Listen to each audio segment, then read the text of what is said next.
Okay. I hope I'm audible and visible to everyone. Okay. So I'm so sorry for the technical issue which actually happened from our end. I'm very sorry for that. I am actually saying sorry to all my students for that.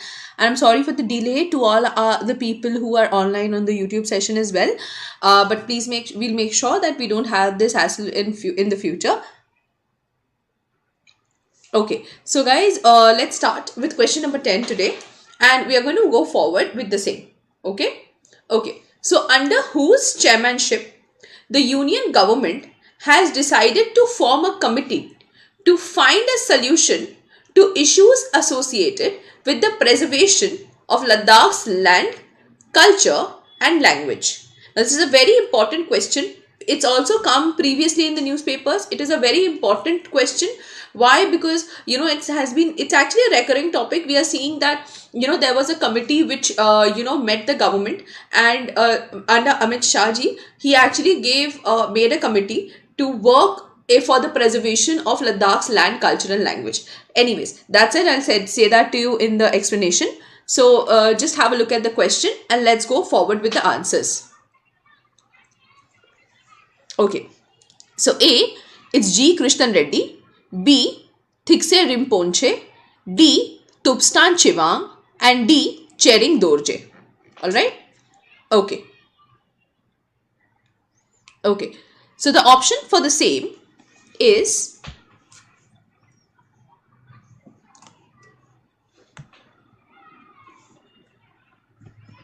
A. G. Krishnan Reddy. Let me give you the explanation for the same question. Okay. So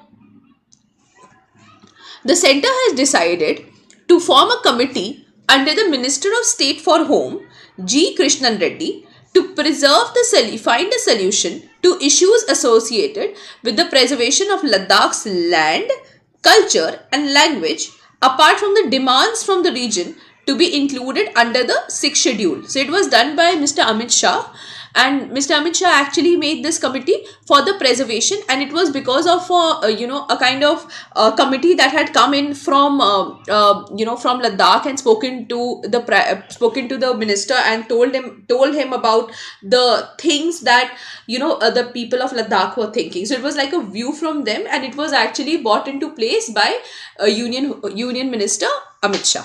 Let's go forward with the same. Okay, now we have question number 11. The 5-day long National Folk Dance Festival of 2020 has been held in which city of India? Now, there are 4 options we have over here: Simla, Dehradun, Raipur, and Jammu. A very simple question, something which is very relevant for our general knowledge. Okay. The answer for the same is D, Jammu. Let me give you a small explanation for the same. See, it is a 5-day long festival, the National Folk Dance Festival, and it will be held in the Union Territory of Jammu and Kashmir, and it will start from 26th of December. It is organized by the North Zone Cultural Center, Patiala, okay, jointly with the Jammu and Kashmir Academy of Art and Culture and Languages. So 2 organizations are coming together in organizing this 5-day long festival. Okay. Now that said, let's go forward and see the next question. Okay. The Mathiketan Shola National Park is located in which state, in which the central government has notified a 0 to 1 kilometer area around the boundary of it as an eco-sensitive zone. The options are A. Maharashtra, B. Karnataka, C. Kerala, D. Tamil Nadu. That's a very simple question located to the geography of India. You must have heard of the Shola grasslands or something which happened. So just have a look at the question and then I'll give you the answer for the same. Alright, the answer for this is C. Kerala. See, Shola forests are usually found, okay, what is a Shola grassland? It's basically a grassland which is found in the Nilgiri region, and the Nilgiri hills are a part of Kerala. So the central government, what they have done is they've notified an area of 0 to 1 kilometer around the boundary of this national park in the Udduki district of Kerala as an eco-sensitive zone. Okay. Now, this notification is usually issued by the Union Ministry of Environment, Forest and Climate Change. Now, to conserve the uniqueness of the Shola forest, such an important measure has been taken. Keep in mind that this Shola forest is a very important elephant corridor. Okay, that is why the Union Ministry of Environment and Forest Development have taken such a move. Alright, moving to the next question. Question number 13. The Shul Paneshwar Wildlife Sanctuary. Again, the Shul Paneshwar Wildlife Sanctuary is located in which state? Do you think it's A. Rajasthan? Do you think it's B. Gujarat? Do you think it's C. Maharashtra? Or D. Karnataka? Have a look at the options and tell me which one you think is the correct option. Okay. The answer for this is B. Gujarat. Okay. And let me give you some more information about the same. See, it is located in Gujarat's western Satpura range, south to the Narmada river. So recently, tribal communities have actually urged the Prime Minister to withdraw the centre's notification of classifying 121 villages around this wildlife sanctuary as eco-sensitive zones. Okay. Okay. So it was recently in the news because of that. Okay, now let's go to the next question. Question number 14. Okay. Okay. Which tiger reserve has introduced India's first hot air balloon wildlife safari? Is it A. Bandhavgarh Tiger Reserve? Is it B. Buxa Tiger Reserve? Is it C. Bandipur Tiger Reserve? Or is it D. Ranthambore Tiger Reserve? Okay. There are 4 options that we have over here. Have a look at the options. Tell me which one you think is correct. I'm going to give you 10 seconds for the same.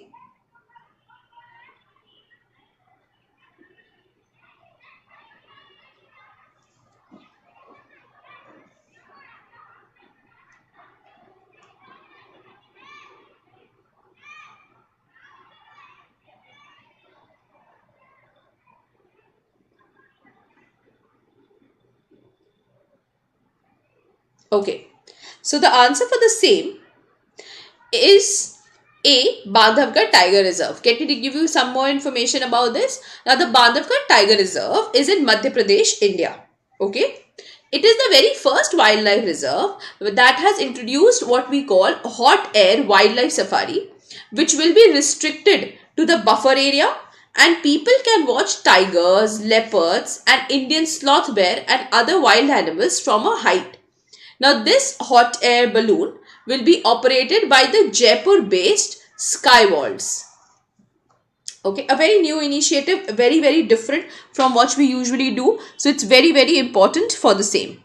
Okay, okay. Now, let's go and see the next question for today.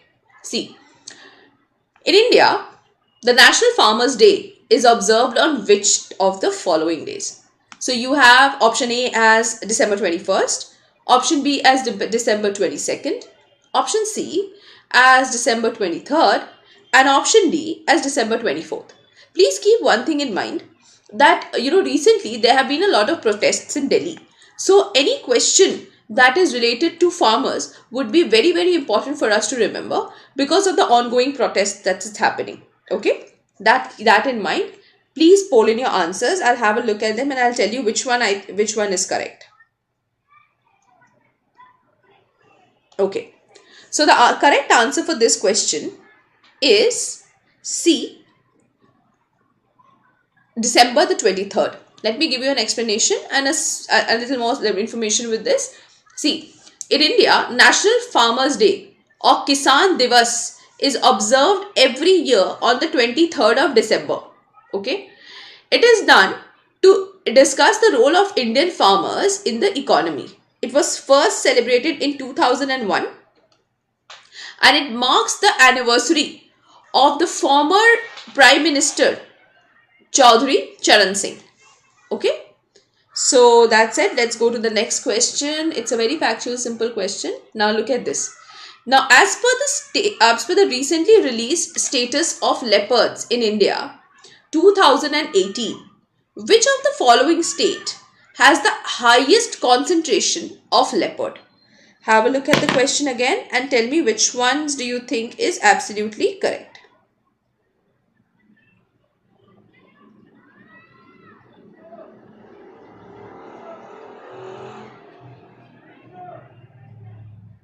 Okay, the answer for this question is D, Madhya Pradesh. Let me give you a small explanation again. See, as per the status of leopards in India 2018, Madhya Pradesh has the highest concentration of leopards in India. It has around 3421 leopards out of the total 12,852 found in India. So after Madhya Pradesh, we have Karnataka in the second place and we have Maharashtra in the third place having its number of leopards. Okay, now this is again a simple question. Let's go to the next one. Quickly complete our 20 question goal. Okay, question number 17. The Kanhalgaon will be the 50th wildlife sanctuary of which state? So it's actually a very simple question asking you where Kanhalgaon Wildlife Sanctuary is placed. So have a look at the question. The options given are A. Uttar Pradesh, B. Madhya Pradesh, C. Maharashtra and D. Karnataka. So the option for the same, answer for the same will be C. Maharashtra. Let me tell you about it. So the Kanhalgaon is in the Chandrapur district. Chandrapur district of Maharashtra. It will be the 50th wildlife sanctuary of Maharashtra. With the addition of the state's 50th wildlife sanctuary and 10 new conservation reserves, Maharashtra has expanded its protected area network from 62 to 73 zones with over 10,000 square kilometers of the state now secured. So a very important question. Where is Kanhalgaon located? Chandrapur district of Maharashtra. It's the 50th wildlife sanctuary of Maharashtra, in which we are saying Maharashtra is taking a lot of environment protection things, in which it has increased its protected zones from 62 to 73. Alright. Now let's go to question number 18. In India, the Armed Forces Flag Day is observed annually on which of the following days? Is it A. 5th December, B. 7th December, C. 8th December and D. the 3rd of December. Okay, so we have 4 options over here. Have a look at the options. Tell me which one you think is correct. I'll give you 10 seconds for this question. It's a fairly easy one. Again, a very factual one. Okay. The answer for this is B. 7th December. See, the Armed Forces Flag Day is also known as the Flag Day of India. It is observed every year on the 7th of December 1949 as an honor to the soldiers, the sailors and the airmen of India who fought on the borders to keep the country safe. Now, there are 3 branches of the armed forces. So, one you have the army, one you have the navy, one you have the air force. See, it is actually a day that is dedicated to them. Alright, now that said, let's go forward, see the next question. Okay, this is the second last question of the day. So we are going to make sure that it's very important. Now again, this question is a very recurring one because it is actually talking about the security of all the nations in the Indian Ocean region. So see, which country has deployed a fleet of underwater drones called the Sea Wing Glider in the Indian Ocean region? So just have a look at the options.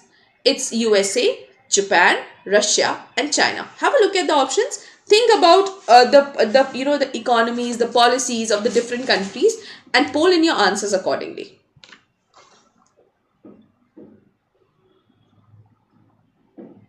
Okay.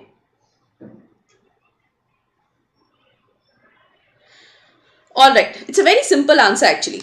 You must have always heard that China is actually doing a lot of things to get control of the Indo-Pacific region. See, the Indo-Pacific region is a very important trade route, okay? And if you notice this, 70 to 80% of the trade all around the world actually happens through this region, Okay, so the Indian Ocean, a part of the Pacific Ocean, is considered to be the most important trading routes of the world. Now, what China has done is, in order to increase its position over there, increase its, in a way, if I'll tell you, its naval position on such an important post, what it has done is that it has deployed a fleet of underwater drones, okay, called the Sea Wing High Glider.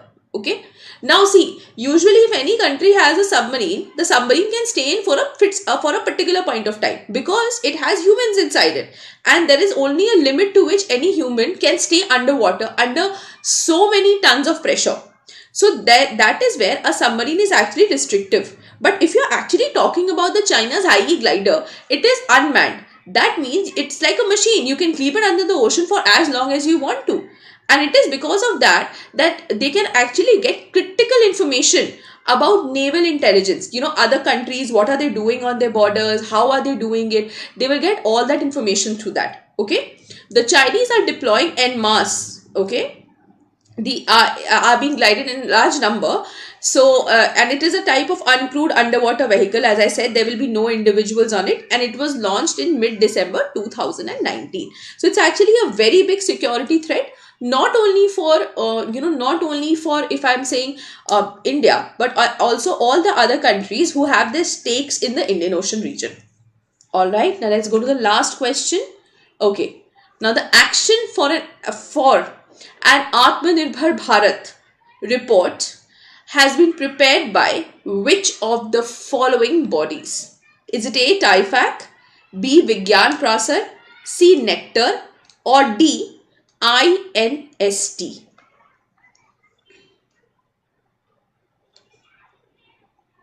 Okay, so the answer for the same question is A, TIFAC. Let me give you some explanation. See, it has the action agenda for Atmanirbhar Bharat has been prepared by the Technology Information Forecasting and Assessment Council, in short the TIFAC. It is actually a follow-up of the TIFAC's white paper on focused interventions for Make in India post COVID-19. Okay, a very simple question as of now. Okay, that said, guys, we've come to the end of today's agenda. Let me make a very simple explanation for you. So we are starting off a crash course for BBA and Hotel Management entrance examinations for 2021. Please go into our website and get more details of the same, or you can get in touch with some of our counselors who would be able to help you better. That said, we are also starting off a very important course on fundamental rights. So those of you who are preparing for BBA, you're preparing any entrance examination, definitely go through that. It will give you a very good insight about fundamental rights in our constitution. So make sure you attend that YouTube series. It's going to be very, very interesting. Guys, thank you so much for being online with us and having a look at this. Take care of yourselves. Thank you so much. Bye-bye.